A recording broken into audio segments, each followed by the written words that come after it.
thank you for coming today. As you can see, you've got me as chair. So I'll go through the apologies, but unfortunately Denise couldn't make it, so I'm stepping in as chair today.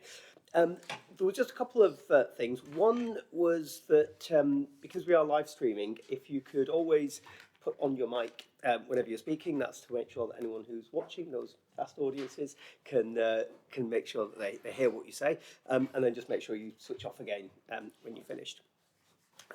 So I believe that we are quiet now, so yeah, so we can kick off. So I was going to just go through the agenda items and sort of just make sure that we've got. So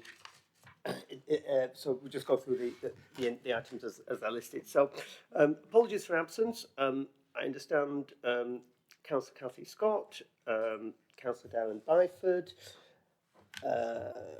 Sam Keithley, and Tasman Hart Jones. Is that correct? Is there any others? Are we expecting the others to be here? Yeah. Yeah. Okay, excellent. Declarations of interest. Anybody? I do have one, and that's to say that I'm involved, or my company's involved, in a bid related to City Park, which is mentioned as one of the items. So just to declare that interest. And then exempt information. Are there anything that's exempt? No. Nope, there's no exempt item, so that's fine. And then the minutes of the last meeting. Can everybody confirm that that's all happy with that? Chair, if I could just come in, there's just one small amendment to the minutes. Could we add in that a private sector rep asked what information had been considered, such as who are the parties, which is also relevant for identifying potential conflicts of interest, scheme location, layout plans, cost plan, land value, transparency in terms of value and remediation, procurement, planning risks, funding. And it was confirmed to the committee that officers do consider this information prior to bringing projects forward for consideration. So I'd just like to add that in. It was part of the discussion last time, but it hadn't come into the minutes. Brilliant. Thank you very much.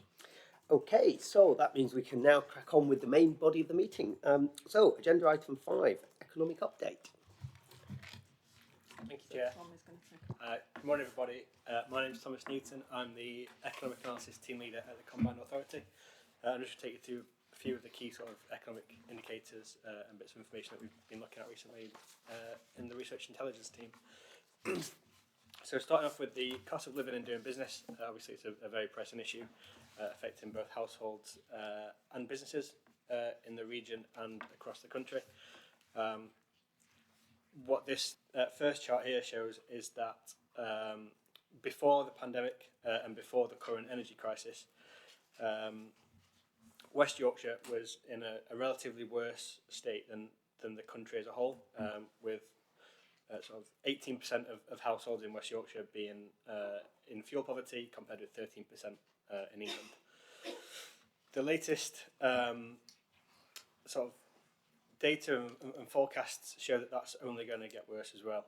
So unfortunately, the latest data from BEIS is that 2020 data.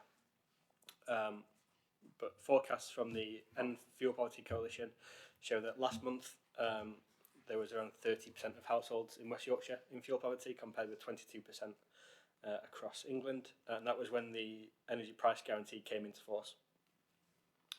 What we're going to see sort of in the coming months is that when we get to April and the energy bill support scheme, so that £400 that households are getting currently towards energy bills, when that's withdrawn, if it's not replaced with something similar, then that's going to increase further.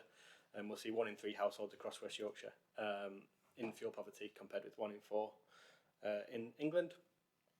And then again, from that, sort of following the recent government announcements, the energy price guarantee that was meant to be in place until October 2024 is now due to come to an end or be reviewed again by May 2023, March 2023, sorry.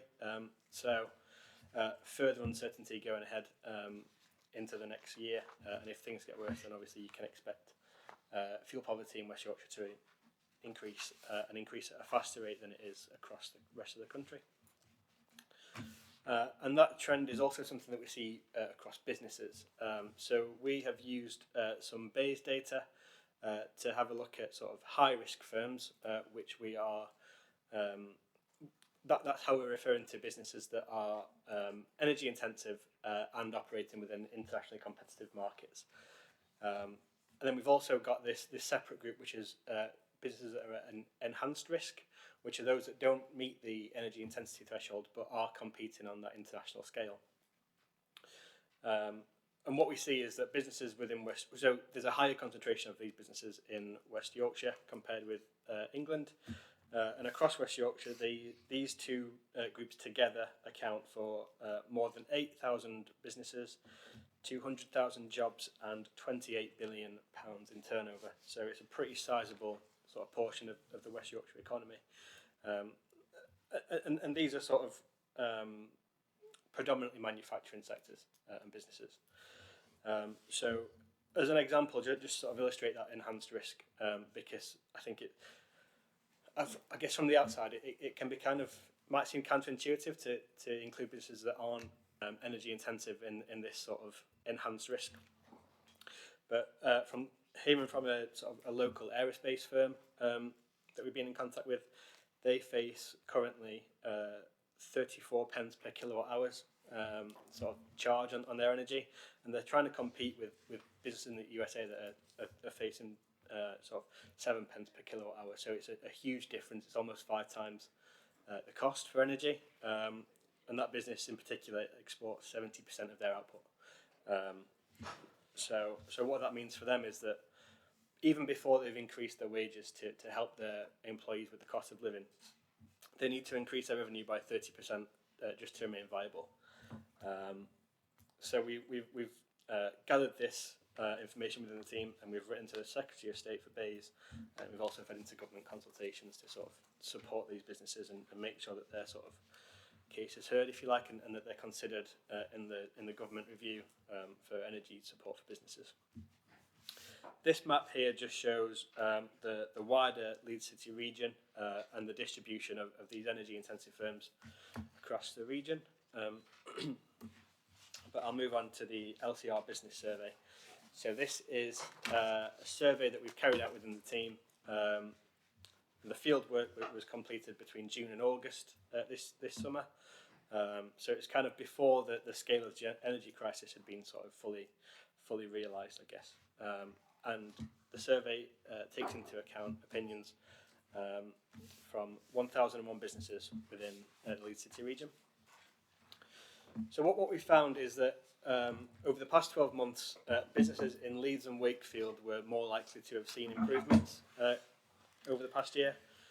And I guess that's to be expected coming out of COVID. Things have got better since we were in national lockdowns and having, I guess, even worse sort of supply chain issues than we are now. It's worth noting as well that only Bradford out of the West Yorkshire districts reported so only in Bradford was the improved bar, if you like, not the highest. But it's still sort of fairly positive with more than 70% saying that it's not got worse for them over the past 12 months. Looking ahead, it's a much more neutral picture, which I guess might reflect a bit of a timing issue with the survey. I imagine if we run it into the autumn over the past few months, we might have a few more businesses saying they're expecting things to get worse. But at that point in the summer, things were generally pretty neutral with businesses. We also asked about wage increases to understand how employees would be supported through the cost of living crisis. And across West Yorkshire, only 29% of businesses that are planning to increase wages were going to do so by at least the inflation rate. So the majority of workers who do get a pay rise, it won't cover the cost of sort of increase in prices, and they will in real terms be worse off. Just moving quickly onto some footfall data. We get data from City Logic, who provide our data on footfall and some aspects of transport, such as like the modes used and journey purpose. They collect data from 13 different locations across West Yorkshire that span all 5 districts, but these next 2 slides are just going to focus really on the aggregated data at the West Yorkshire level. We're currently looking to expand this data to include consumption data, which will help us understand how and where people spend when they come into the districts. So the data shows us that across West Yorkshire, and this is true for all 13 locations, visits are down on every single day of the week, and that is from anywhere between 20% and 40%. Fridays see the lowest number of footfall relative to where it was in March 2019, and we think that sort of reflects that sort of more flexible working pattern that people are taking coming out of the pandemic. And that's supported by this chart here, which shows that as a proportion of all journeys, home to work are at their lowest level, or were at their lowest level in June 2022, since we started collecting the data. In March 2019, when the first month we got data for, home to work was accounting for around 1 in 6 journeys to West Yorkshire, and it's currently now accounting for about 1 in 9 journeys. The biggest part of this shift has been sort of to home to other or other to other, which is people sort of going out for leisure or for anything other than work really, and then also travelling between something else to something else. So maybe going from a restaurant to a cinema or to the doctors or anything like that. So to move on, again, this is the final section from me, just a bit on the index of multiple deprivation. So it was mentioned at the last session that a closer look into the IMD would be welcome. So here it is. The ONS have committed to updating the IMD every 3 to 5 years. So it says there that the latest data came out in 2019. New data is expected in the next couple of years, but we don't think it's imminent. They're quite flexible on sort of when it comes out. So in terms of what the IMD is, it measures the relative levels of deprivation across 32,844 neighbourhoods in the UK, and that they are sort of LSOAs or lower super output areas. And I guess because that's kind of an abstract idea really, to give a bit of an illustration, it splits Bradford, for example, into 310 neighbourhoods, splits Calderday into 128, and leads into 482. And it looks at deprivation across 7 different domains and ranks every LSOA in the country, I guess from 1 to 32,844. So in terms of how we can use it and what it can be used for, the main part to note here is that we can only really talk about relative deprivation rather than any sort of absolute changes, because, as I mentioned, it is a ranking system, so even if everything improves everywhere, I guess somewhere's always got to be last. Yeah, it's also not sort of comparable across countries or anything like that. This is the current map that shows every neighbourhood within the Greater Leeds City region by IMD decile. The more red a place is, the more deprived it is.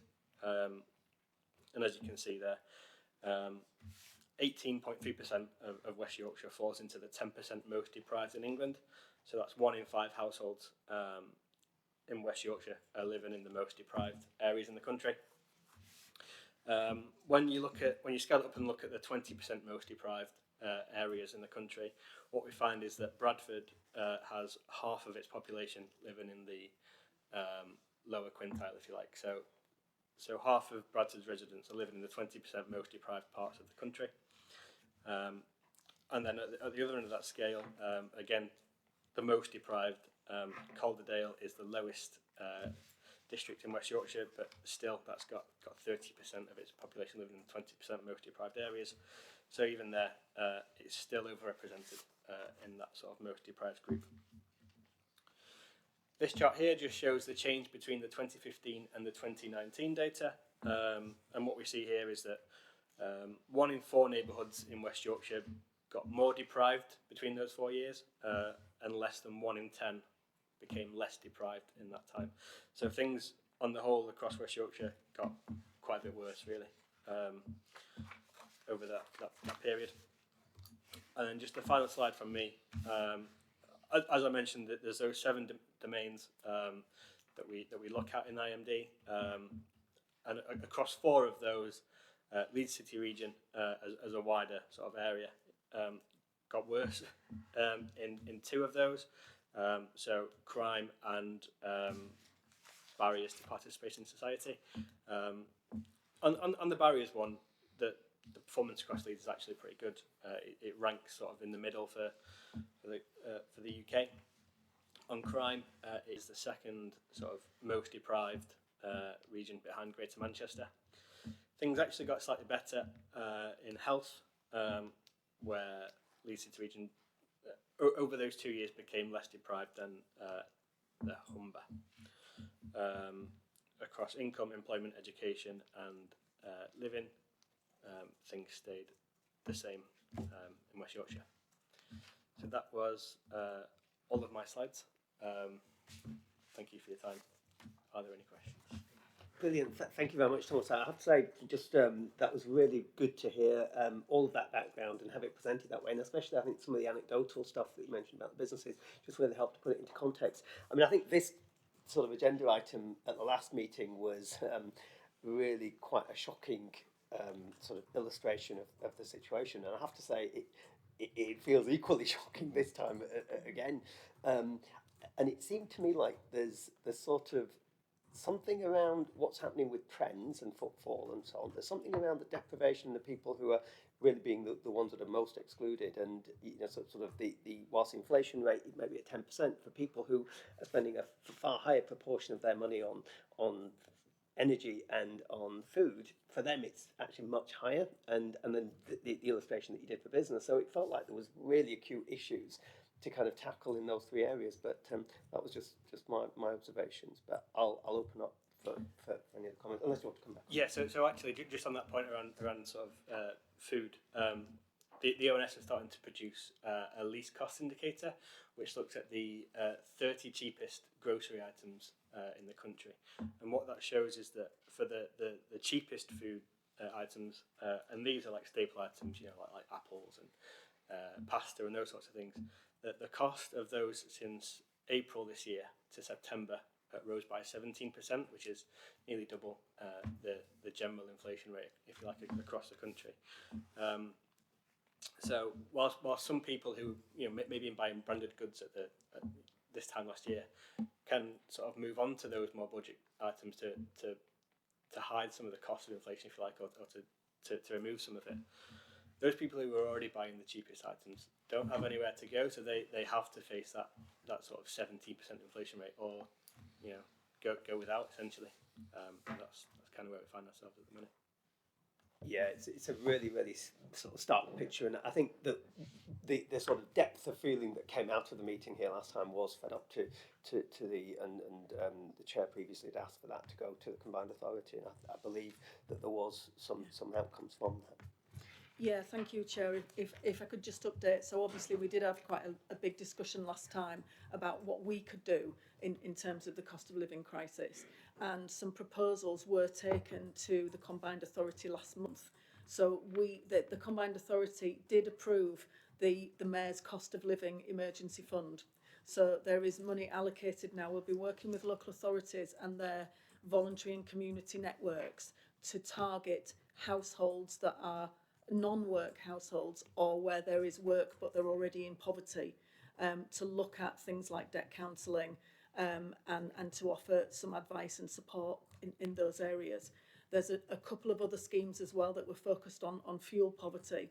So Retrofit Booster Scheme, we have expanded our social housing decarbonisation fund scheme to include more premises so that we can support those immediately in terms of retrofits, working with registered providers. And then the third area was that we have approved a business voucher scheme to look at energy efficiency and fuel costs as well. So that there are 3 projects there that, as a result of our conversation last time, were brought forward to the Combined Authority and approved last month. Brilliant, thank you. So are there any other comments? Right, okay, we'll start with Helen. It's on, yes. And just picking up on that point, the partners in the West Yorkshire Housing Partnership have been talking to Councillor Jeffrey about supporting the combined authority and the local authorities in the cost of living response, because clearly a lot of our customers are living in the most deprived areas and experiencing a lot of these challenges. And a number of us were part of the Wave 1 Social Housing Decarbonisation Fund and have delivered on the first retrofit projects and have now started to work on the booster projects as well, which is really good. So we're very thankful for that. Thank you. No, I think that's really good. I think the other sort of aspect just around the whole retrofit sort of challenge is the fact that different tenures mean that people could be excluded. So you could have two people living side by side, but depending on who their landlord is, could determine whether their house gets insulated or not. And I think that's also then in some ways exacerbating that inequality. And so I think sort of finding a mechanism that cuts across different tenure types is going to be the ultimate. We will cover that in our presentation later on. Forward to that. Ben. Yeah, thank you. I was just wondering how much funding was attributed to those three interventions, really, because I suspect it's not going to scratch the surface in a lot of cases, and I'm very worried that when you talk about 8,000 businesses and 200,000 jobs and potentially business having to increase prices by 30% or increase turnover by 30% just to stand still, it just feels like there's a slow motion car crash coming. And I think we raised it with you right, we raised it last time, but I think we need to be really asking the mayor and the combined authority to send some signals right up to government. And I appreciate there isn't a magic money tree, and a lot of countries will be facing the same thing, but we can't suddenly magic up energy, and we can't retrofit fast enough to get over this issue, which might be with us for 2, 3, 4, 5, 10 years, who knows? And we can't subsidise our way out of this. I don't know what the solution is either, but it's very, very worrying, because when the price cap's been cut from 24 months to 6 months for households, but if businesses are facing that same thing and they're making people redundant, you haven't got a job, it's irrelevant what the price cap is, because you still can't pay your mortgage or your utility bills. Whatever the price cap, even the current price cap, you can't afford it, as the statistics say. So, I appreciate we're doing all we can, and you're doing all you can in the combined authority, but I think there's a limit to what combined authorities can do. But we need to be really being quite aggressive with central government and asking them what the plan is, because I feel as though we might have been failed by governments, of successive governments. Yeah, I mean, thanks, Chair. I mean, really good questions. This is an interim measure and it's not sustainable. But basically, in terms of the funding allocations, there was over 5 million allocated to the retrofit booster scheme. There was 3 million allocated to the emergency fund, and there was over 1 million allocated to the business fund as well. So significant amounts of funding from us, but you're absolutely right that is a drop in the ocean in terms of what is required in terms of levels of intervention. The Mayor is very keen to see government respond to this, as she has responded also. And she continues to work with the Mayor's group. She chairs the M10 group, and she is continuing to lobby government to try to get more funding in this area. But it's really difficult because the funding that we've got here, it's not sustainable. It's an interim measure. Thank you, Melanie. I would just add as well to that I do think that there is a green economy opportunity in all of this as well. And I think that there is an opportunity to reposition the economy around sustainability. And there was a report that was recently sent to the new Secretary of State, who I can't keep up with who it is at the moment, but by the West Yorkshire Climate Commission, the Yorkshire and Humber Climate Commission. And it really sort of spells out the opportunity of the transition to a net zero economy and what that presents in terms of jobs, in terms of uplift, in terms of GVA uplift as well. So I think that's one thing. And I think the other thing is that it's really interesting. If I just mention about Bradford at the moment, there's a district heat network proposition that's come forward, which is interesting because it's being funded entirely by the private sector. And what it means is essentially there's a win-win situation where the off-takers or the people that are going to receive this low-cost heat, it was this sustainable heat, it's at a lower cost than they can generate themselves, takes a massive amount of carbon out because it can take away all their own gas boilers. So it achieves it, and there's no capital cost from the council's perspective. And so the more that sort of opportunity is brought into this, I think the more valuable it will be for us to actually pivot ourselves. And I think that, yes, we can try and ask for more money and so on, and I think we need to because it's an immediate requirement. But I think fundamentally, I think we do need to understand what that broader picture is and what that opportunity is that allows us to sort of get a permanent solution further down the line.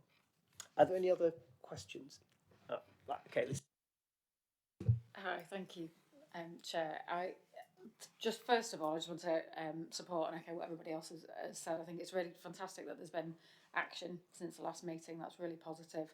But I totally agree with Ben that, you know, drop in the ocean and we need to keep pushing on and do more. So it's great to hear that is the case. Also agree with the idea that this is an opportunity as well to live sustainably. I just wanted to make a little point about the footfall data, if I may. It only goes up to June. I don't know if there's any opportunity to get more recent data because my sense is that it's a more, if I can bring a positive to this, that it actually has become more positive over the last, you know, up to now. And I think Leeds City Council have said that, particularly on a weekend, we're now seeing more footfall in the city centre than we were doing pre-COVID, which is sort of a little bit at odds with those numbers, but I appreciate it's only up to June, so it'd be really interesting to see progress. We received the data up until September yesterday, so I didn't have a chance to include it. We do have it now. I don't know about the most recent data, but a little while ago we were at 148% on a weekend, particularly on Saturday, a footfall in Leeds City Centre, up on 2019. So the patterns have changed and people are coming for. It'd be really interesting to see that purchase that you talked about what people are actually buying. I think it's a lot of socialising, which is great. Thank you. Yeah, just to make a point on the costs there, I think the only cautionary note I would say is that the public sector burden is coming, because if we don't get it at the top end in terms of the frontline support to be able to support those individuals, it strikes to me with some of the figures that you presented very well that we're only going to get that if poverty increases, and pick an arbitrary figure, 10, 20, 30%, whatever it is in terms of some of those margins, the result and pressure on public service is only going to increase, you know, at all of those frontline points, because as we said, there's no more money for heating, there's no more money for food. So I think it's just a sort of note really to say it's going to hit us and at whatever point. So I think it's great that there is a handout of money put to it, and, you know, credit to the Combined Authority for doing that.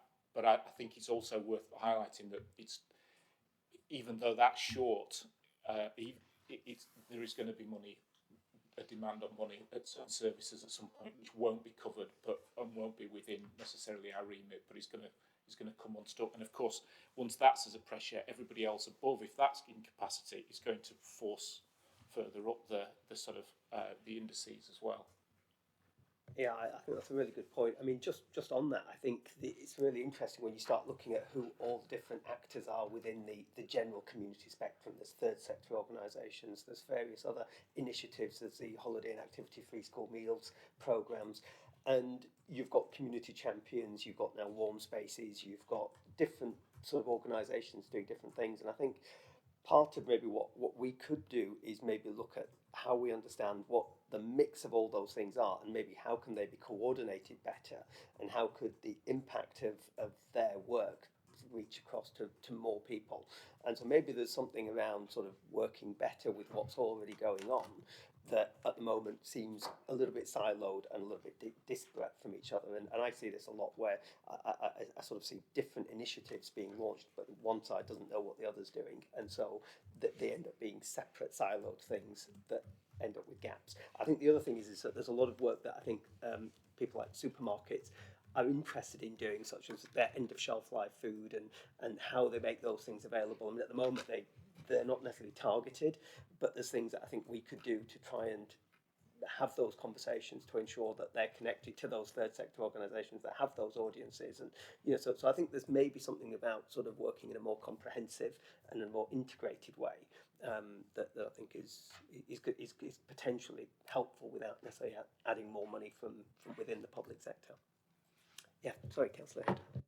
I think that's a really good point.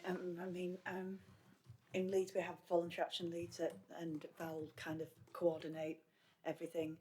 What we're seeing at the moment though, and local authority budgets are under huge constraint for the same reasons as businesses and everybody else. Our energy costs, schools in Leeds take up 47% of our energy costs. We hedged it. And I have a brilliant team, but we hedged it and bought 85% of our energy ahead. The other 15% will cost more than that 85%. Will cost the same, if not more. So what we're doing is reducing our energy use, and we've got a team looking at, and we might have to make very, very difficult decisions. On the back of that, we've got all these brilliant third sector who are also experiencing like inflationary food costs that we heard are 17% of the 30 basic items, cheapest items. So they're coming to us to ask for help when we have got cuts to make rather than giving out money. And we do have some pots that come from the government and things, and we always will work really well. But what you said about it going up through the hierarchy, everybody is suffering these, so and especially smaller third sector partners are really looking at whether they can survive or not. Those figures sort of put it into context. I mean, I do sit in a world where I see another side of the fence, and that's what's happening within the capital sector in terms of the funds. And there's actually an extraordinary amount of money within those funds, and very often it's the fact that we're not positioning our propositions in a way that allows them. So I think the whole thing around green bonds and the whole thing around sustainable finance, their biggest pressure is there aren't enough things for them to actually deploy the money into. It's crazy that at this end of the spectrum we're starved of cash, and on that side they're kind of drowning in it, and so there's a I think a really big disconnect between that, which I think is a structural issue. But then also I think that there are initiatives. I remember, I don't know, Melanie, if you can recall, there was a proposition that was presented to the LEP, which was I think through the Leeds College of Building, where it was a retrofit training scheme, which was funded, but it was all about skills. It was using fund money, and then they were saving energy on the installation. So I never heard anything more about that. But I remember things like that being presented, and suddenly now, and that was like a year and a half, maybe 2 years ago, and it just seemed like a good idea at the time. But suddenly that might be a really, really good solution, and it was an entirely funded proposition. It was literally they just want to be able to launch that out. So I think that there's kind of things that I think we maybe need to look at really much more carefully in terms of those things. So Lisa. Yeah, I mean, I just had a thought about the requirements on organisations ourselves when we are procured to do big infrastructure projects. We're asked to contribute social value into our which we're absolutely passionate about doing over and above what we're asked to do. But I do wonder if sometimes we could steer that a bit better, because quite often it's down to us to sort of suggest what we want to do, but actually it'd be really useful to hear what's really, really needed and where we can put that, whether it's cash or whether it's skills or whether, and what we actually a best place we should really do I with think it. there's a lot of companies in that position. Absolutely. Sorry. I think one of the challenges is that this is a rapidly changing situation and it's happening on all fronts. So it's really, really hard to kind of take that helicopter view back and look at where there are people who are saying, oh, we want to put money into this, with the people who are crying out for money, because it's happening on every single front. And that's what's very challenging. And when you're involved on the customer facing side for the people who are in the most deprived areas, and you're getting this everything coming at you, including third sector partners, because we work a lot as housing associations with third sector partners who are also struggling, it's really hard to kind of make those kind of coordinated activities because the demands are so intense. I think that you're absolutely right, but that's partly why I think there has to be some sort of strategic sort of plan as to what will have the most impact and most value. And if that is supporting the businesses, for example, for them to survive and to employ more people and to pay better wages, and if that's where that, I think it does need, obviously there's an immediacy of things, but then sort of in that sort of medium to longer term, I think that does need that to happen. Sorry, Ben. Yeah, well, I just sort of echo those comments. I mean, I think I totally agree with this. I mean, it's a long-term strategic approach, transition to a low-carbon economy and everything. But it is this immediate brick wall that's almost upon us, really. And I think that whether it's this committee or WICA, we've got to have a view as how we deal with this wall, because you can't transition in a timely, controlled manner, planned manner, if people can't afford to heat their homes or eat, or destitute. There's a more immediate problem there, and that could take, and it's a big problem. And I think that's the thing we can we can tinker around the edges and we can support the third sector to do things, but the third sector's only got a certain amount of capacity. These are national government issues, and WICA and the other mayors need to be, really. I mean, I know they are really flagging this up, because there's a lot of people who are extremely worried this winter as what's going to happen to their businesses or to their homes. Thanks for bringing Councillor Scotland first.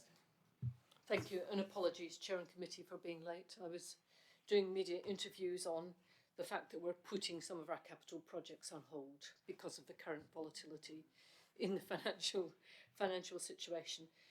But actually, I do admire your enthusiasm, Chair, and we do need as a committee to keep thinking about that, about those opportunities. And we're used to, particularly in local government and in businesses, from adversity, innovation often comes. But we do have to be careful in local government in terms of, yes, there are lots of capital projects around. The sector is actually suffering from, labour and supply chain difficulties because of the way things are at the moment. And we need to be very careful in terms of managing the revenue consequences of those things. But I think you're absolutely right. There are things that are in the air that are opportunities as well. But for me, the key thing for this committee was illustrated yesterday by going to visit the company that are building the Halifax bus station at the moment. And I went up high on the green roof of a whole load of students from Calderdale College, electricians, joiners. I noticed one laddie looking at the hinges on the door of the porter cabin, asking detail about that. And one of the key things that company are doing in terms of social value is trying to get those young people interested in the construction industry and get apprenticeships. And you think, well, actually, this committee is about, housing, place, skills, those kind of things, really. So we do need to keep focused on those things, and we just need to be really, really conscious of that extraordinarily volatile fiscal environment. I mean, we'll do our best. We'll do our absolute best, really, and we will look for those opportunities. But I would agree, this is I keep overused, I'm sure, in the interview I've just done, the word unprecedented, really. The journalist just asked me, what's going to happen about X, Y, and Z? And you just have to say, I do not know at the moment. I do not know at the moment what we're being is transparent about what's happening and remaining ambitious for the future, really. So, yeah, I admire your optimism, though, Chair. Thank you very much, Councillor Scullion. No, I think there's obviously been some really important and really sort of impactful points. I don't know, Melanie or Thomas, if you want to sort of round up and maybe say what might happen between now and maybe the next meeting, because I do dread to think what the next set of figures are going to show us. And are we still going to say, well, actually, that's really shocking, we must do something? Or, you know, where do we see sort of between now and then? Sorry. Sorry, Bob, it was on your capital point, because the mayor and myself and other people attended the UKIB, the investment bank round table, and you're absolutely right. There are investors wanting, and maybe. And I've done media this week about the amount of roadworks in Leeds City Centre, so I feel a bit like that we're not, we are doing capital programmes, there's a lot going on. But what came out of that round table was that I think investors want us to come and say, what can you invest? Now, they're going to need to make money. There's no two ways about that. So it needs to be schemes, and whether there's a place for this committee to come up with ideas across West Yorkshire for capital investment. I couldn't agree with you more. So to declare an interest, obviously I'm a partner in a corporate fund, so I do have that. But I genuinely see the pressure that they're under. There's various things that they would look for, and some of it is maybe not palatable, some of it may be at a cost that's not palatable, but essentially, and some of it needs us to, I think, give confidence to them, because if there's a situation where we're saying to an investor to essentially defer their profit over a 10, 15, 20-year period, what they've got to be convinced about is there going to be demand for that in 10, 15 years? Is there going to be an area that is going to be in that's uplifted and people want to be there and so on? And I think that sort of overarching sort of vision for a place is really important. And I think that this committee is really at the very heart of it. And I think when it went from the place panel to the place Regeneration Housing Committee, I think there was this opportunity to kind of connect up more of these things and actually start looking at, well, if we've got deliverability issues because of viability, how can that be straightened out through the financial modelling viability proposition? So I think that there's something really big in that. Sorry, Helen. Yeah, I think the rate of return required is one of the key aspects of that, particularly for housing associations. Yeah, I mean, but there are things where people will take. I mean, without getting into the semantics of all this, but there's a 30-year end value that can be brought forward into the land value. There's mathematical gymnastics that can be done with viabilities that help to make things work. So I'm just saying that I've seen things develop in other areas and in other schemes where it is possible in some cases to kind of start to build up some of these things together. And I think maybe this panel is in a really strong position to begin to do that. And I think if through those investments we can then direct money into skills and into social value and into other things around it, then it starts to have maybe some of the opportunities. Sorry, Steve.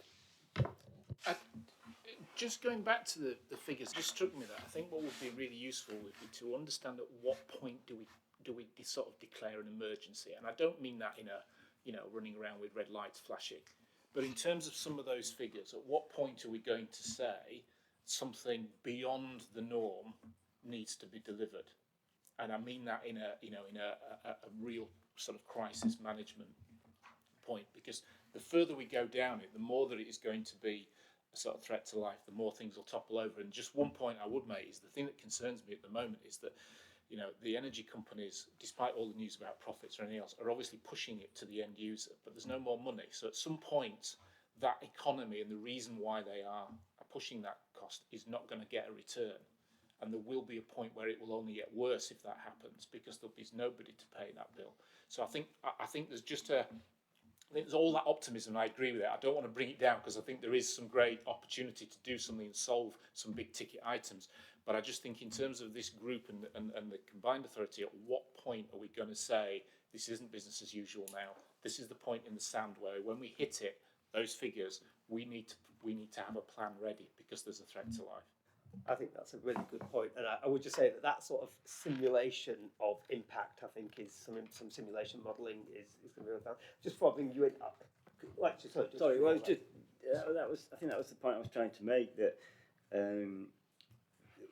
it's clear that the energy market's broken, isn't it? You know, that's the elephant in the room here. That's what's causing all this problem, not least the war. But you know, isn't that the message that we need to say back to Treasury and to government, that they need to get on with fixing that market failure, basically? Yeah, it might mean that we have to pay more bills, you know, but Thomas, I was wondering whether you wanted to come back on that point about the threshold at which it becomes a really serious, or even more serious, or cut off. Yeah, absolutely. We definitely seem to be nearing that point. And I think on the point on simulation modelling as well, we're currently in the process of re-procuring the regional econometric model, and that will give us the ability to sort of play around with those economic variables like the interest rate and like energy bills. So we have some paycheck data that sort of shows us where people are spending the money and what on, and what that data will let us do once we've got it is you know, we'd be able to change the inputs to it and sort of have a look at what would happen if energy bills continue to rise by X%, and what that would leave people with in terms of, you know, disposable income, and look into that aspect of things. So that's something that we're definitely able to do sort of in the coming months. Something we'll be able to provide more on. I think just also to wrap up from myself, we spoke a lot about volatility today, and I guess it's worth noting that in the next 10 minutes, the Bank of England are going to sort of announce their new interest rate. So it's likely that the interest rate is going to rise by either 0.5 percentage points or 0.75 percentage points. A 0.75 percentage point increase would be the biggest hike in 33 years. That's longer than I've been alive, not to brag. Me too.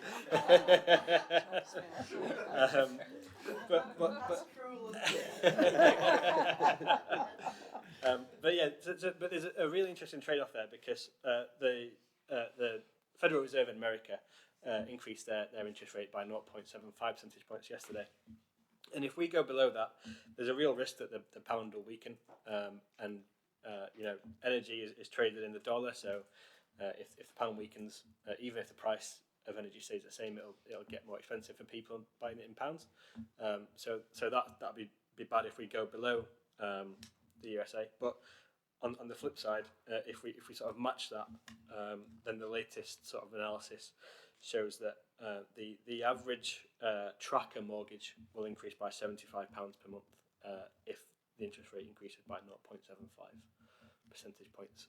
So real sort of, you know, damned if we do, damned if we don't kind of territory. So yeah, going back to that sort of when do we declare an emergency, it feels like if we're going to do it, it should be quite soon, unfortunately.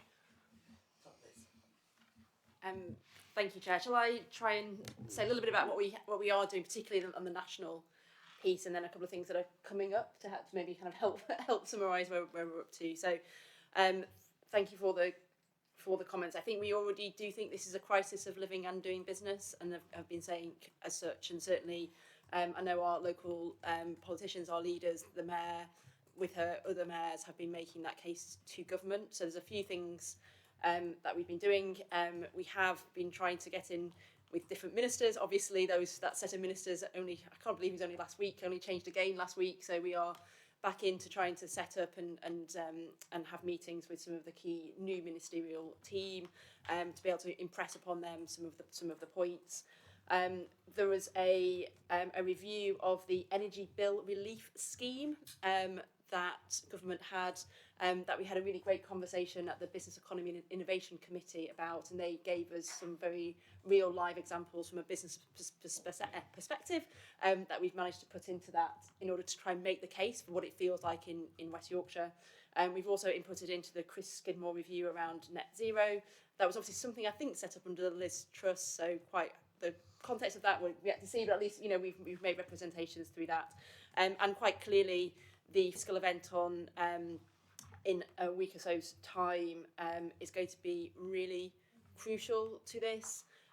So we are also we obviously will be making representations through our many channels around what we think that fiscal event should contain around all the things that you've talked about today.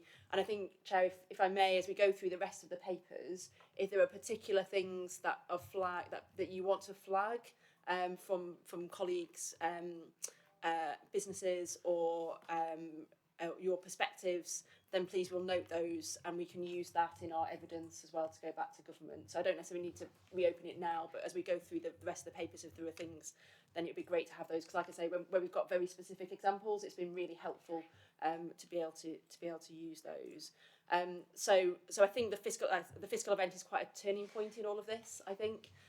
So we will have to pivot from that to see what they do, what the gaps are, and then consider the options quite quickly as to what more we could do as a set of local authorities and the combined authority, recognising also with our local authorities in particular sat around the table that the pressure on the public finances is a real concern. And again, depending on where we get to at that fiscal event will also have an impact, I think, on the ability of local government to be able to respond. So that event is a really crucial one for us. Brilliant. Thank you very much. Yeah. Wrap this one up now. And I think we need to acknowledge the amount of work it takes from the officers of local authorities, combined authority, partners, to keep making these representations to government, especially when ministers change every 4 weeks. The Northern Housing Consortium and the West Yorkshire Partnership hosted senior civil servants from the Department of Levelling Up 2 weeks ago. And on the first day, it was a 2-day visit, on the first day was the day Liz Truss announced her resignation.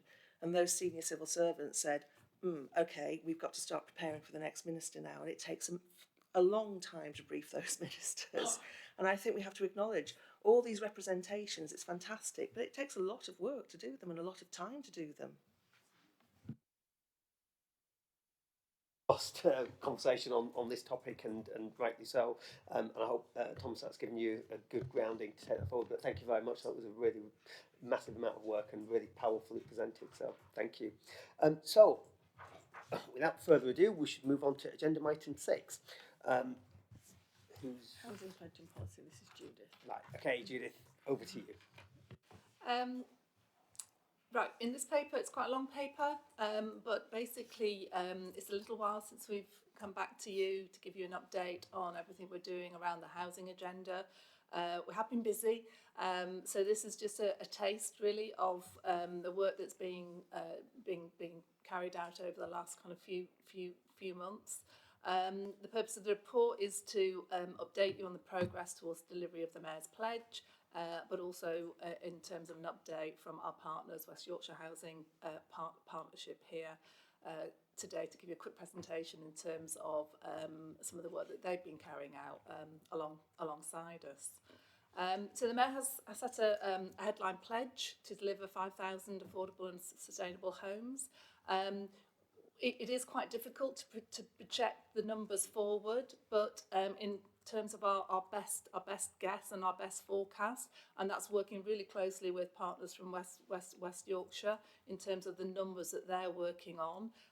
We forecast that figure is on target. It's about 5,205. It's quite a precise number. That number will bounce around a bit, but we're there or thereabouts.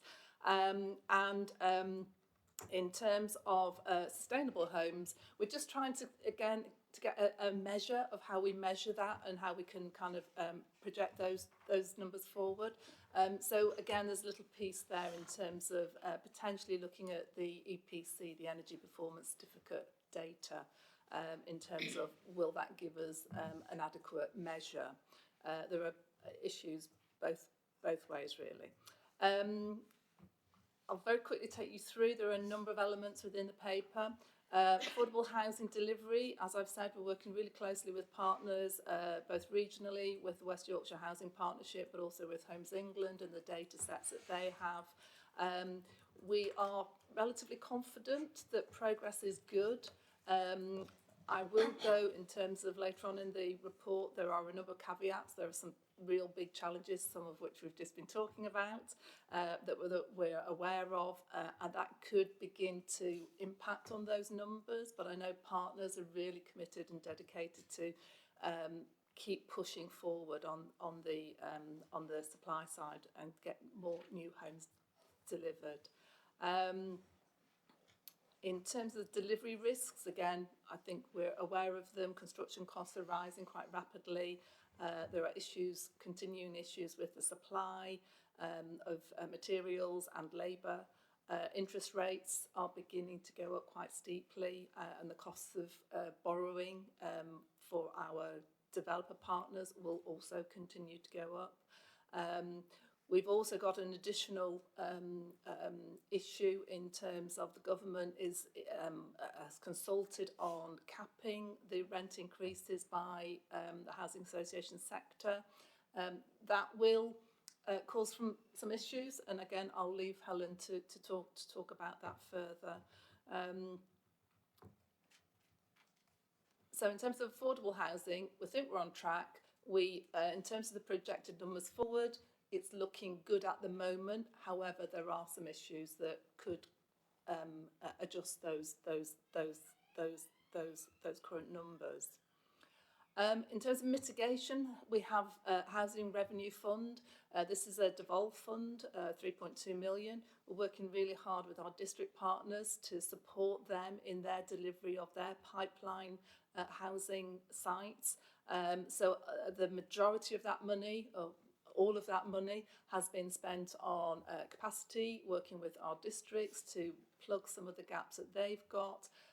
We've been putting the majority of the money into technical work to assess constraints on sites, to understand what the costs of bringing the sites forward are, and then working with our kind of developer partners to understand how we can best help them bring those sites forward. In terms of the programme, all of the money is now allocated. The projected spend is due to all be spent by March 23. The work that we're doing at the moment is to understand the impact of that. We're beginning to collect the data back in terms of, well, what impact has that money made to bringing forward development. So we'll probably be coming back to you about March time with that piece. But in terms of feedback from districts and partners, it's been very, very positive in terms of having that revenue funding is absolutely key to developing the pipeline and getting it to an investment shovel ready stage. Brownfield Housing Fund, Kate, I don't know if you want to come in on this. No? Okay. Again, Brownfield Housing Fund, this was an allocation given to the Combined Authority. We've been working very hard across the region with developer partners to bring forward brownfield sites to boost the delivery of homes, bringing forward more brownfield land into a delivery cycle. There are viability issues, that's why the fund is there. And certainly in terms of some of the criteria the government has set in terms of taking up that funding, there are quite specific challenges around a benefit cost ratio of 1. All of our sites have to be measured against that. It has to reach 1 at least.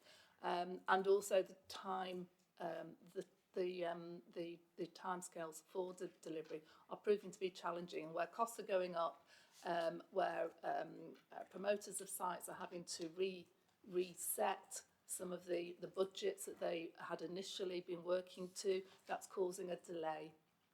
So the criteria in terms of delivery, those timescales are beginning to be quite tight now.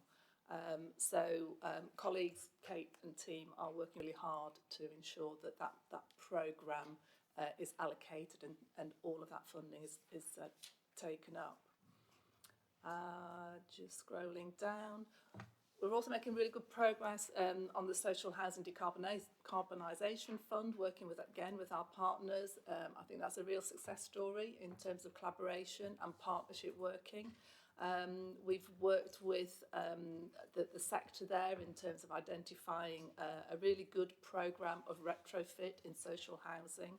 And then we've also been doing a little bit of work at a neighbourhood level within the Community Renewal Fund on a retrofit hub, where we've been doing whole house assessments, working with households so they understand some of the technical issues of retrofit, they understand some of the options that they've got, and what we're working with now is trying to find the programme whereby we can go back to those households and help them actually through that whole retrofit journey.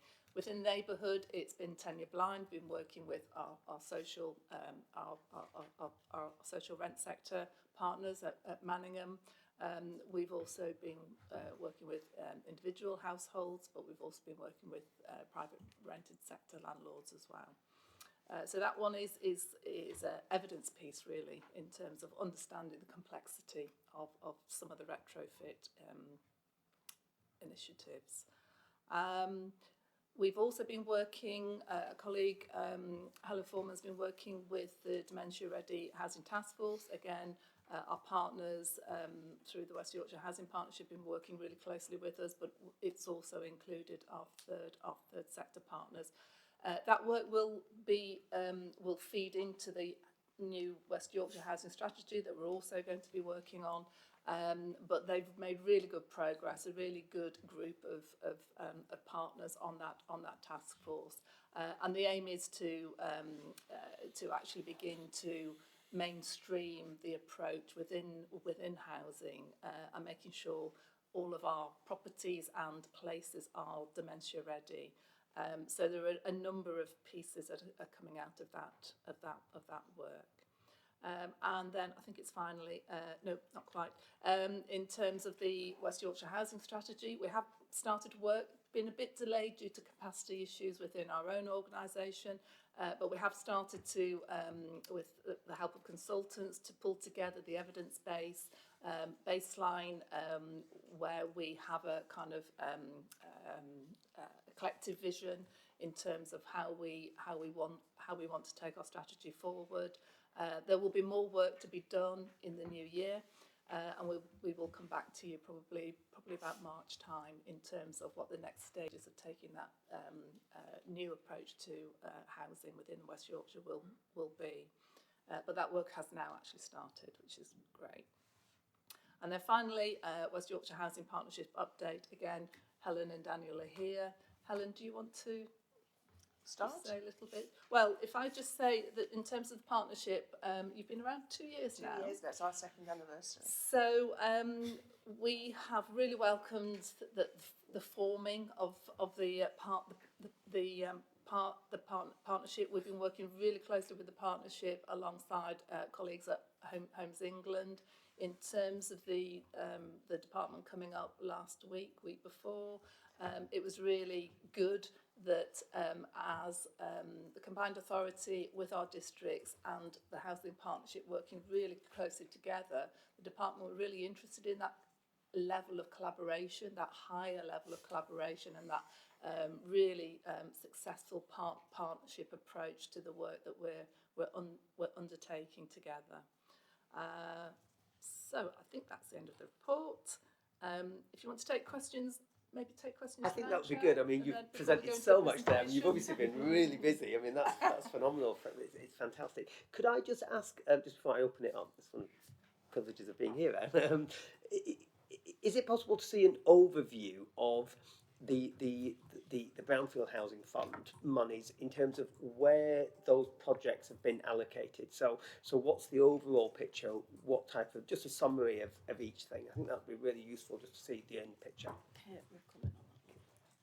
Yes, Chair, I can confirm that the committee has previously seen a breakdown of the projects which are in our waves 1, 2, 3 and 4, but we can recirculate that for information. Thank you. So yeah, open it up to any questions.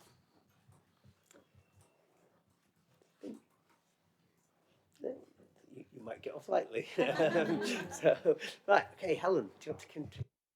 Thank you, Chair. So thank you for having us to give a presentation about the partnership.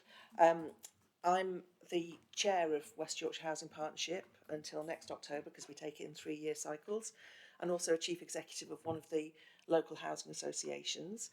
And my colleague here, Daniel. Yeah, I'm Daniel Clem. I work for Together Housing, based in Calderdale as my day job, but I also support the work of the West Yorkshire Housing Partnership with Helen and our Vice Chair, Nick. So we're going to cover the four main ambitions of the partnership, and we've talked quite a lot about some of them already today. So we'll just give you an update about where we're at and possibly some of the challenges that we face as well, picking up on some of the themes. As a partnership, we are quite a diverse bunch. We include the housing associations based and or active in the region, as well as the two stockholding local authorities, Leeds City Council and Kirklees Council. We are growing, so more and more people want to join us. Although we are diverse, we've got some housing associations who are national and some who are very local. We are joined by a common purpose and a common set of values and a common commitment to the citizens of this region.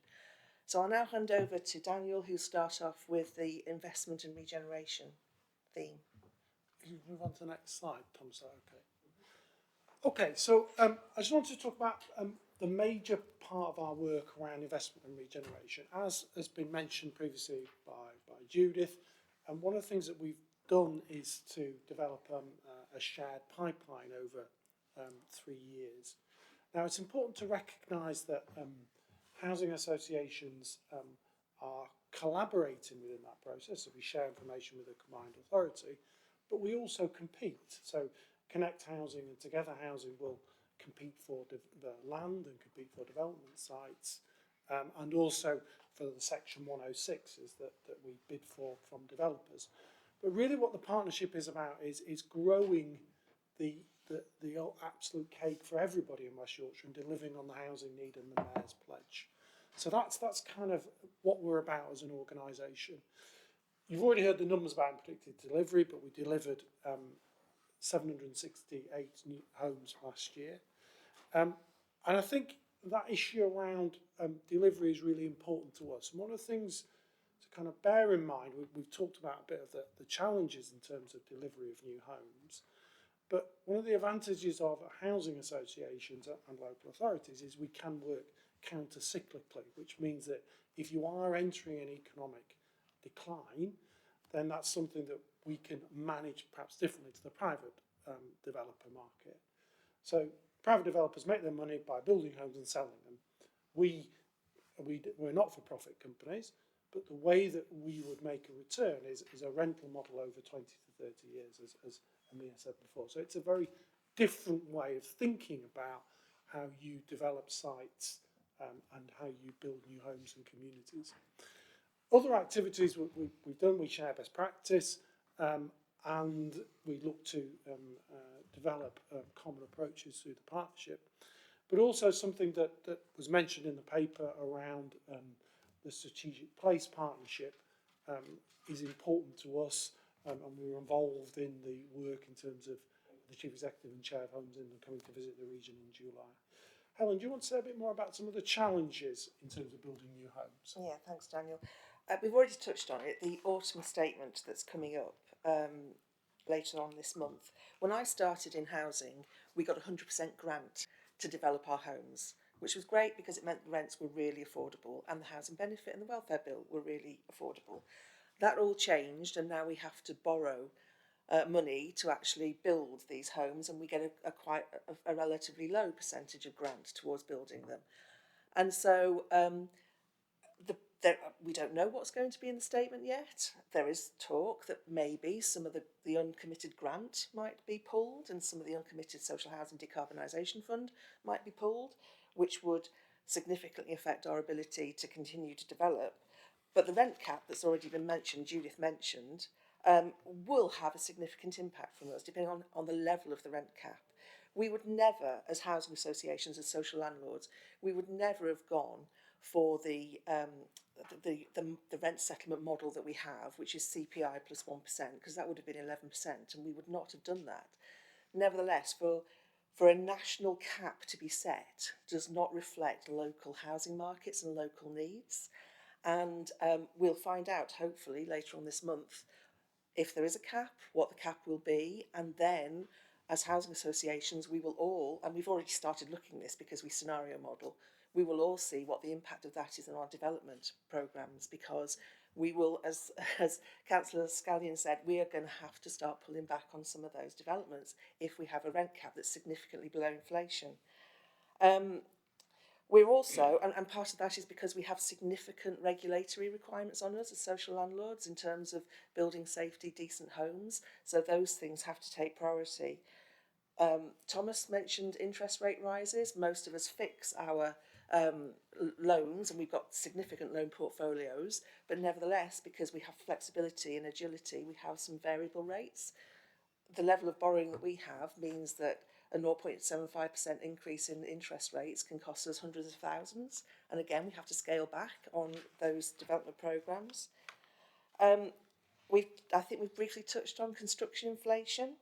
Due to the rapidly changing material and labour cost, builders are putting in shorter tender periods, very heavily caveated.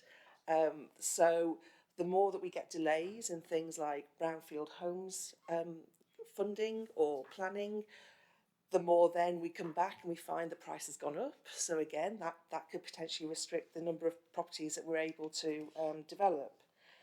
So the point about being counter-cyclical, we, as I said before, we hosted senior civil servants from the Department of Levelling Up a couple of weeks ago, and Judith was with us, and we made the point that if these things are not addressed, the government will not be able to rely on us to be counter-cyclical in this recession, because we will have to start pulling back on our development as well as private development. And there's also already an indication that private developers are starting to pull back on their development ambitions and start to sell sites rather than actually develop them out. So, one of the asks we made of those civil servants is, could you please address the issue that Judith raised about the benefit cost ratio, look at it across the whole programme? Could you please streamline the process? So, because it's quite disproportionate, it's gap funding, and the amount of activity and bureaucracy that you have to go through to actually access that funding is quite disproportionate to the amount of funding you get, but it can actually stall sites. So we made those pleas to them, but as I said, they had just found out that they were going to have to deal with a new set of ministers. So anyway, I'm going to go on to the next slide, which is climate emergency. We're very fortunate to have some real experts across our staff teams in climate emergency. We have at Connect got a Yorkshire and Humber Climate Commission commissioner within our staff team. And we've built really close working relationships with the experts at the combined authority, and they work really well together. Thomas's economic paper showed the level of need, the amount of fuel poverty there is in the region. We've already talked about the Wave 1 Social Housing Decarbonisation Fund, which went really well. There's a bid being submitted for Wave 2, but it's actually getting more difficult now because it applies to those that have got an EPC level of below C, and the ones that are D, E and F tend to be the terraces, the Victorian and Edwardian rehabilitated properties, and that's where the neighbourhood approach that you talked about, Amir, is really important, and one of the things that we're working on as a partnership, because to get the economies of scale, because they're much more expensive and more difficult to retrofit, so to get the economies of scale, we're going to have to take a neighbourhood approach that Judith talked about as being piloted in Manningham, because we're going to have to try and involve different social landlords, owner-occupiers, private rented landlords, and so that's one of the things that we're trying to deal with the a kind of a future model of how we could do an area in each local authority where we could start to bring that together. We are investing in photovoltaic and battery storage. We're working on a project, but there are constraints there as well. Apart from that's supposed to be a self-funding model, but the visit that we had from the Department of Levelling Up, we visited a scheme in Kirklees, 300 properties, and in the middle of that estate, 8 properties had been really well retrofitted. External wall insulation, photovoltaics, ground source heat pumps, brilliant. Other residents want to have that done to their homes as well.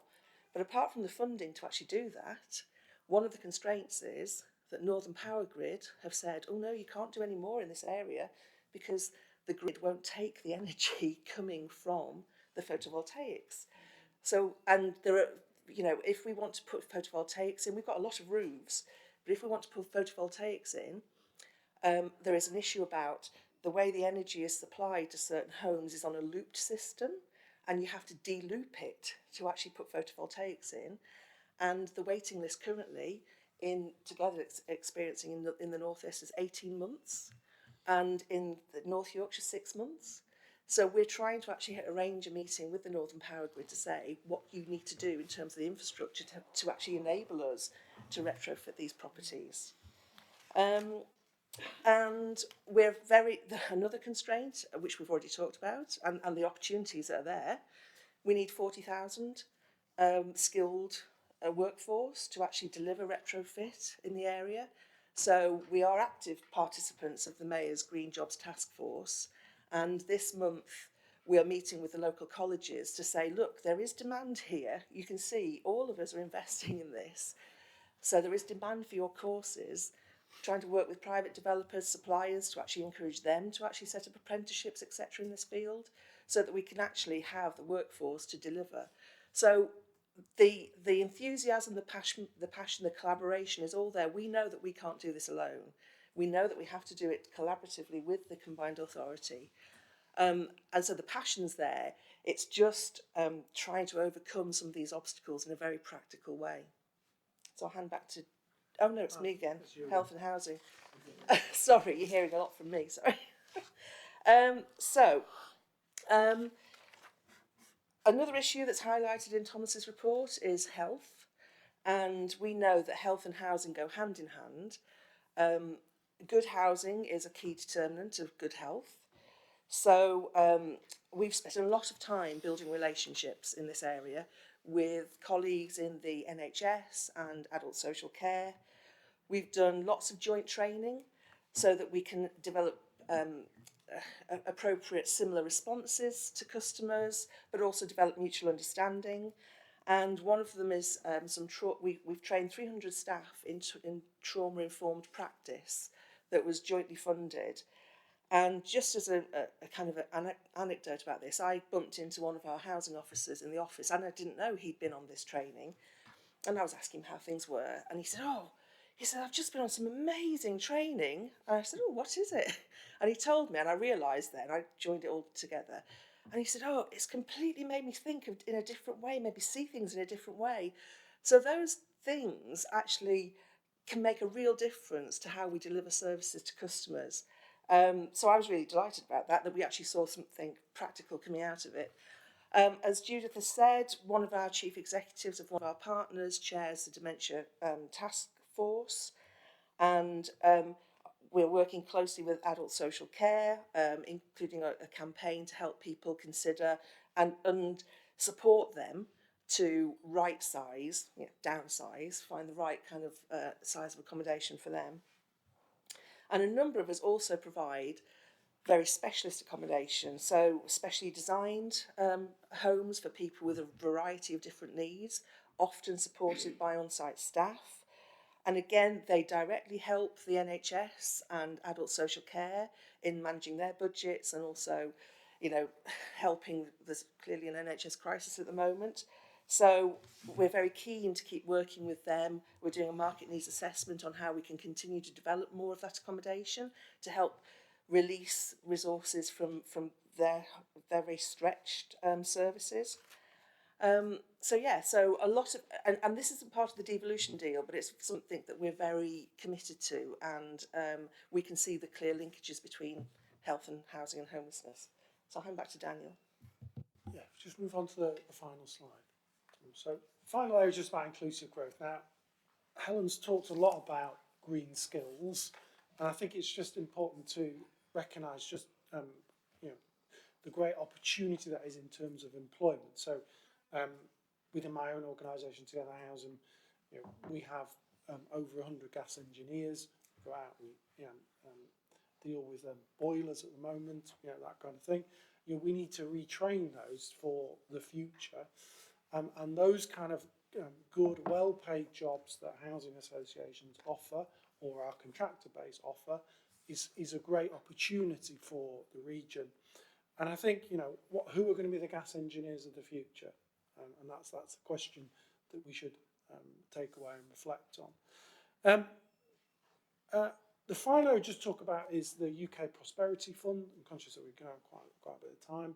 We are seeking areas to collaborate about that, and that is around the whole inclusion agenda, people working together to help people into work.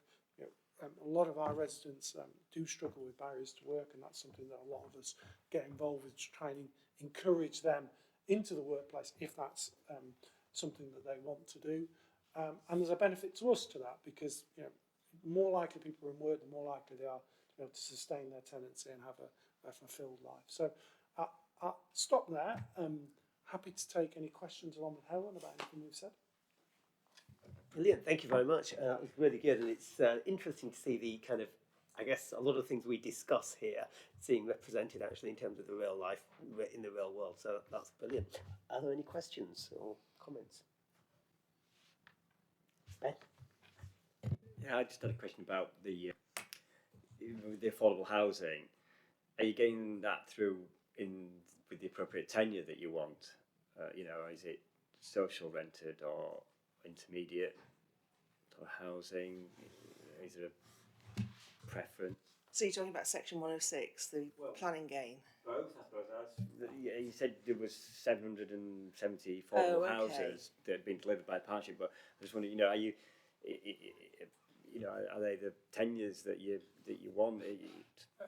I think the way to describe that would be is things that come with government grant. So things that come with Homes England grant is the way that we've defined now. Some of that is affordable, some of that is low cost home ownership, shared ownership and other type products. I don't know if Judith wants to say a bit more about that, but that's generally the definition we've been using.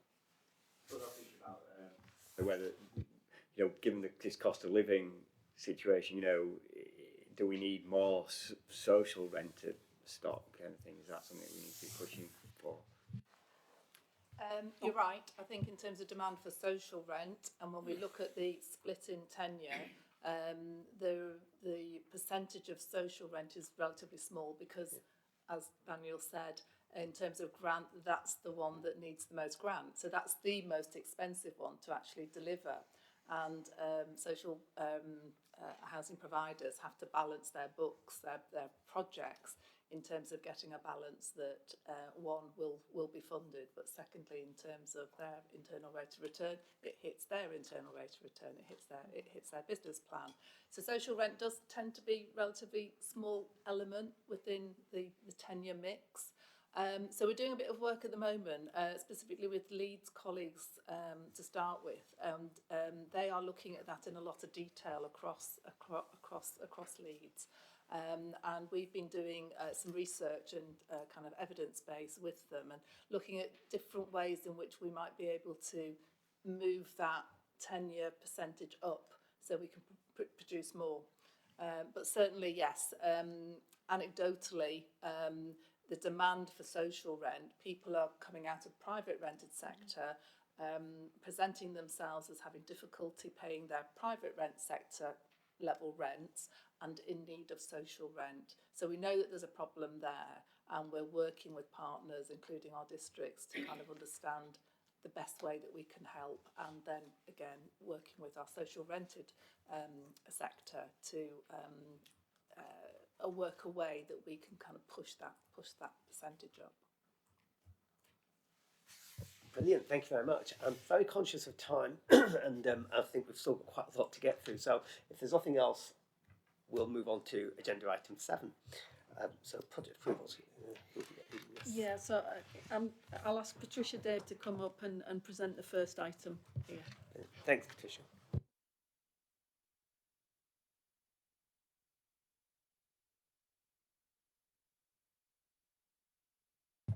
Sorry.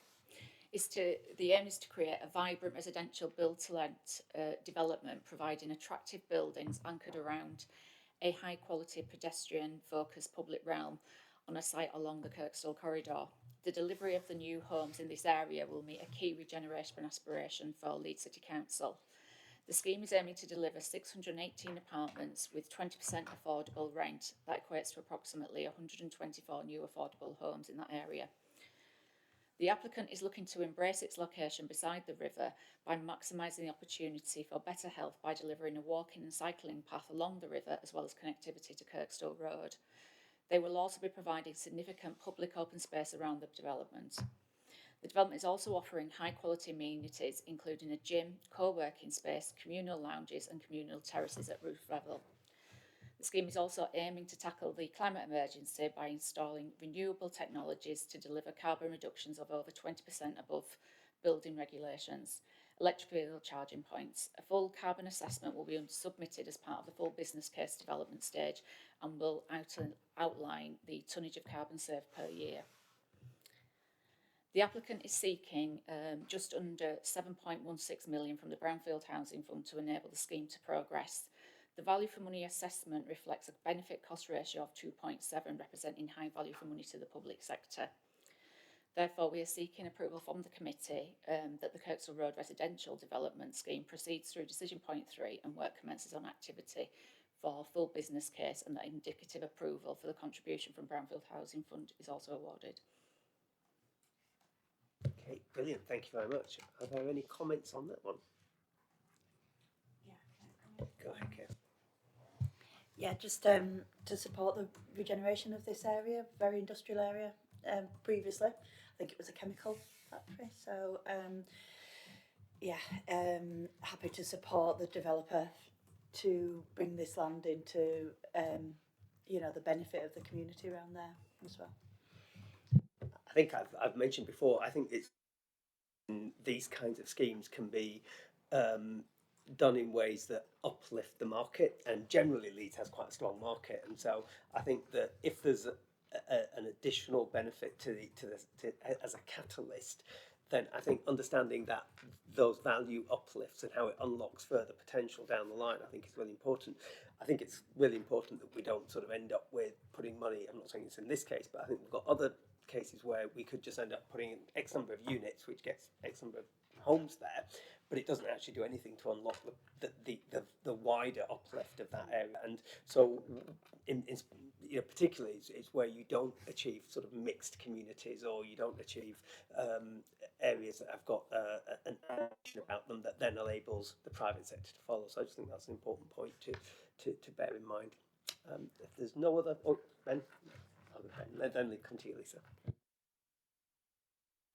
Thank you. I just wanted to just ask a question actually about this location. Is it fair to say this has been enabled by the fact that it's now protected from flood?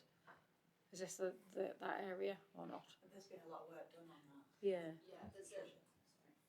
There's a lot of work along that Kirkstall area, as we know, from flood, but also as part of the planning applications for each of those developments along there, they have worked with the Environment Agency to see and put in extra provisions as well to ensure. Yeah, absolutely. I was just wanting to make the link between what the Combined Authority's done already to support the flood alleviation down that stretch to enable this kind of development to happen, which I think is, it's important that we sometimes link those investments to make sure, that's what we're actually unlocking and achieving.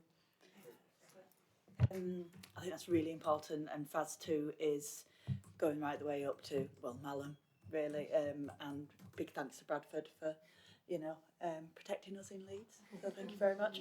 And I think this scheme, unlocking that blue infrastructure and creating green infrastructure, and all the natural flood management that is happening, especially with FAS 2, I think is really important for the regeneration of the area, and that we're saying unlocking those other development opportunities by the air. Yeah. So.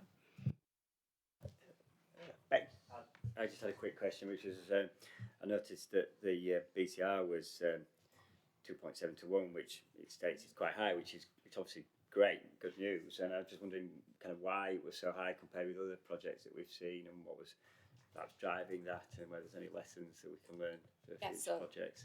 The reason it offers good value for money is because of the amount of grant I'm putting towards the benefit coming back out, and that's really to do with Leeds land values. If the same scheme was happening in Bradford, for example, it wouldn't be that, and that's why we've also asked for a programme-wide BCR of 1, so that there's team and ladling to reflect it. excellent. Right, shall we move on? Yeah, the second one presented by Kate Thompson. Right, okay, Kate. Thank you. Yeah, thank you, Chair. So the committee has received a number of updates on the progress of Superfast West Yorkshire and York Broadband Contract 3 over the last 12 to 18 months. This change request just reflects a funding milestone that was met earlier this summer.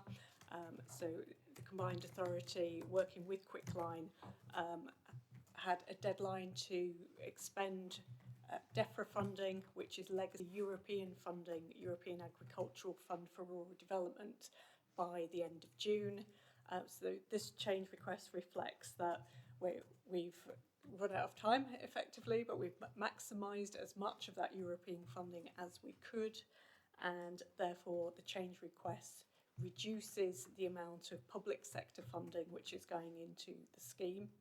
It doesn't, however, reduce the number of outputs to be achieved. We will now be utilising the private sector match to deliver against the 5,500 infrastructure access to premises, if you like, from that contract. We are, however, with the change request, asking for a 12-month extension to enable that to be delivered. So we're looking for a timescale extension to June 2023.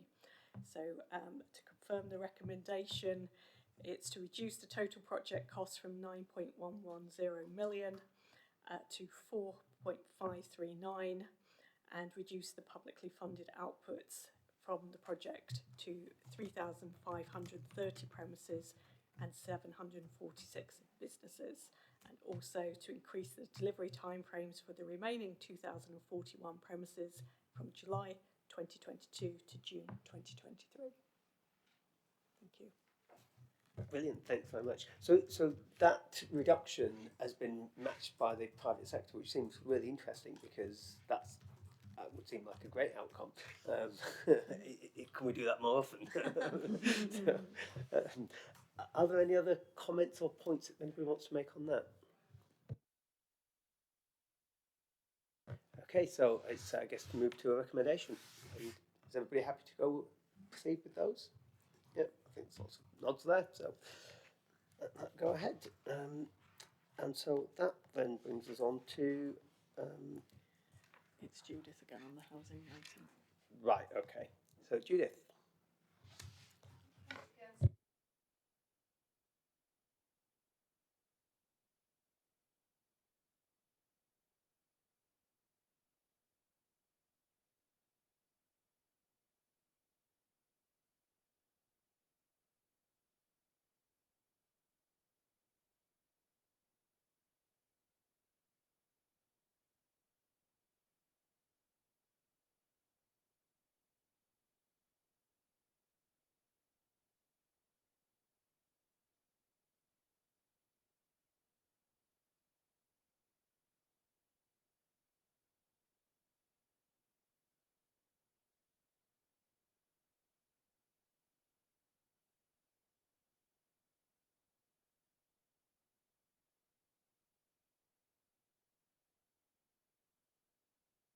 We now have a writing group in place that is moving forward with the kind of structure and the text around what that agreement is, that will explain what extra the agreement is going to give us.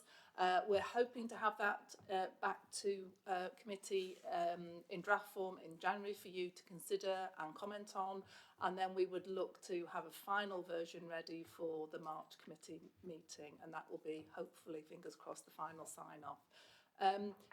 This type of agreement, this type of partnership is, there are only two others currently with Homes England, one with our colleagues over in Greater Manchester, the other is in the south. There is work ongoing with West Mids Combined Authority. So these are relatively new partnerships and ways of working, but we're really pushing hard for a partnership in our region, because we do think it will draw in a much closer relationship with Homes England. They have substantial available investment streams that we want to make more of within our region. And we do want that relationship to bring in more capacity and resource. In terms of what we're looking for today, we have been working on the kind of strategic objectives. There are 3 within the report.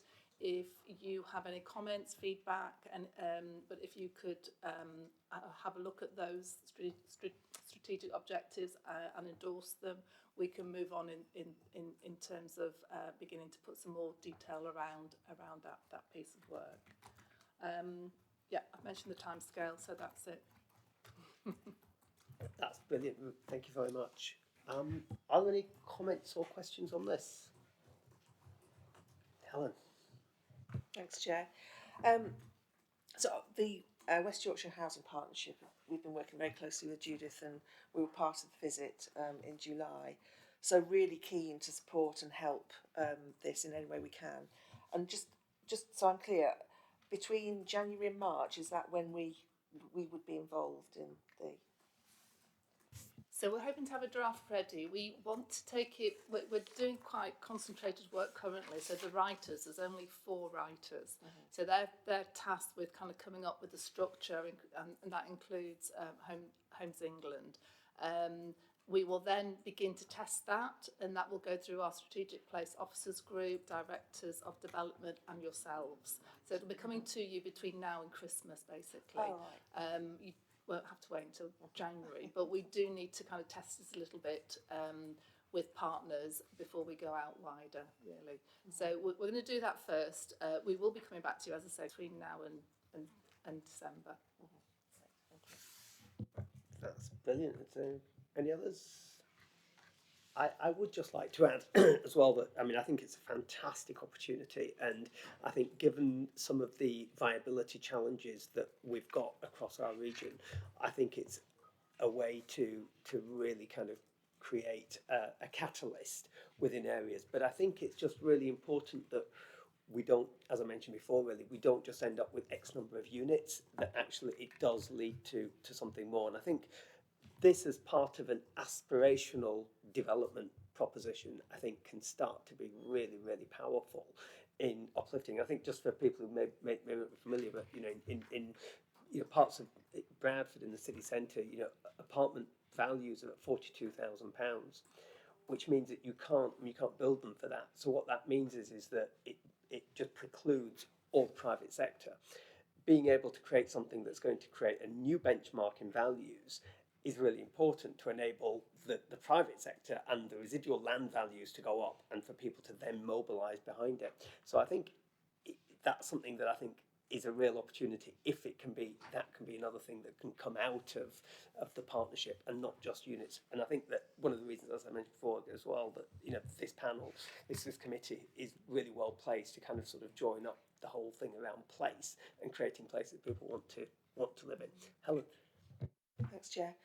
Judith, you might not be able to answer this, but picking up on that point, and maybe learning from experiences from the 2 others, which I think are relatively new, but how does it change how Homes England, the combined authority, can work, and would it open up the possibility of having some of that grant devolved to the Mayor?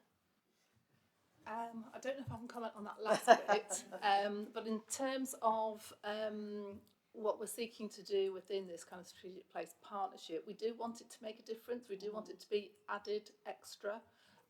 So what we are looking for in terms of having this arrangement in place is to have the capacity and resource in place so we can do some of that much more medium to longer term developing of a proposition.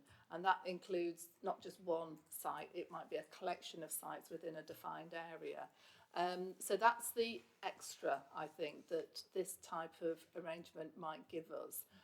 And that's what we're looking for in terms of it adding extra to what we've already got, and how, in terms of we're working well with Homes England currently. We have already have an action plan that we're working across our shared pipeline on. But we will continue to struggle in terms of resource and capacity. So what we're hoping through this agreement is that we can absolutely begin to work through a shared endeavour. And the Mayor, in terms of her convening across West Yorkshire, she can use that as a focus for really beginning to do that medium to longer term planning, that in terms of regeneration, that's what we really, really need. So hopefully this way of working becomes embedded within West Yorkshire, and certainly brings all of the partners who can make that difference. It aligns our shared resource and capacity. Great, thank you. Sorry, go ahead. Just a comment on the strategic objectives themselves. That, nothing to disagree with there. They're really good ones.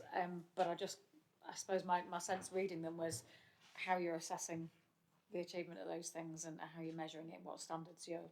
And I know you will be thinking about this. So, but it was just to sort of put that out there. So sitting under the kind of the big banners will be a kind of delivery plan, a partnership plan, and certainly the metrics in terms of how we measure that will be within that plan. Okay, brilliant. So, I think we're Last item. Last item, yeah. Alison Gillespie will introduce this. Okay, so this is just an update really for the committee on investment zones. So they were announced in principle by government in September. The opportunity was specifically targeted at mayoral authorities and upper tier authorities. The opportunity was there to work in partnership with our relevant constituent authorities on potential locations. The zones offer included a combination of tax incentives and liberalised planning process. Those are listed at 2.3 in the paper. All information on the benefits can be found online or are included in this paper. We didn't receive any additional information on what was being proposed. So the Combined Authority, in combination with our local authority partners, did submit an expression of interest in October.